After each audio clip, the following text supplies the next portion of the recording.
Parmi tes créations, quelle est ta plus grande fierté?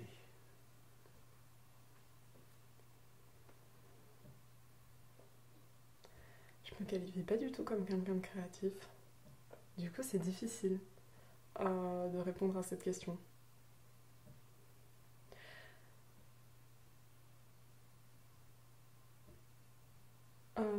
Je pense que ça va être plus. Je fais aussi de la musique et je l'ai un peu oublié dans mes passions, mais ça fait aussi vraiment partie de ma vie. Euh, D'avoir réussi à ne jamais arrêter la musique. Euh, je pense que je suis assez fière de ça. Alors, je suis pas du tout douée dans ce que je fais, vraiment pas. Euh, mais j'aime beaucoup. Et je suis pas du tout créative, j'arrive rien à créer. Vraiment, je lis une partition et je la prends et je la joue, mais j'ai beaucoup de mal à créer.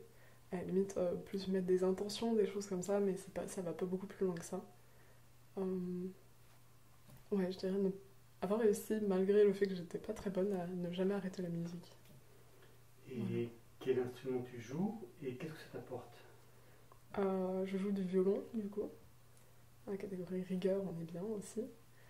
Euh, Ce que ça m'apporte en fait, j'ai une professeure qui est vraiment extraordinaire, euh, qui est presque maintenant une amie. Enfin, vraiment, c'est dans l'image des mentors, c'est une femme qui fait vraiment partie des mentors de ma vie.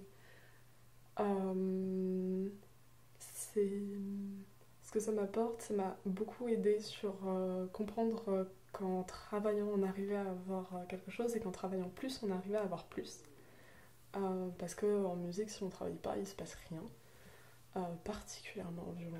Parce que pour sortir une note juste et que ça sonne joli, faut bûcher. Euh, Ça m'a aussi apporté quelque chose de. Enfin, c'est un truc très bête, mais j'avais des grosses difficultés en lecture. Enfin, je lisais extrêmement lentement. Et quand on lit une partition, si on lit la note qu'on est en train de jouer, c'est foutu dès qu'on commence à mettre un peu de rythme. Et en fait, elle m'a beaucoup exercé sur ça pendant une période où en fait elle me cachait la note que je lisais, puis ensuite les deux suivantes, des choses comme ça. Et ce qui fait qu'en fait elle m'a appris à lire. C'est bête de dire ça, mais elle m'a appris à lire. Et en fait, ce qui, je pense, a débloqué beaucoup de choses par la suite, parce que pendant les études, si j'avais lu comme je lisais avant, je pense que j'aurais mis encore plus de temps et que ça m'aurait demandé encore plus de travail. Et donc je pense qu'elle a débloqué quelque chose vraiment hyper important et qui m'a énormément aidé par la suite. Et aussi le fait de jouer en groupe. On a fait un petit peu d'orchestre, enfin un petit peu, non, beaucoup en fait, d'orchestre en groupe. Et j'aimais beaucoup le fait de monter un travail tous ensemble. Où si toi t'as pas bossé ta partition, tu plantes tout le monde. Parce que si tu commences à jouer faux, on n'est pas des professionnels, donc tout le monde,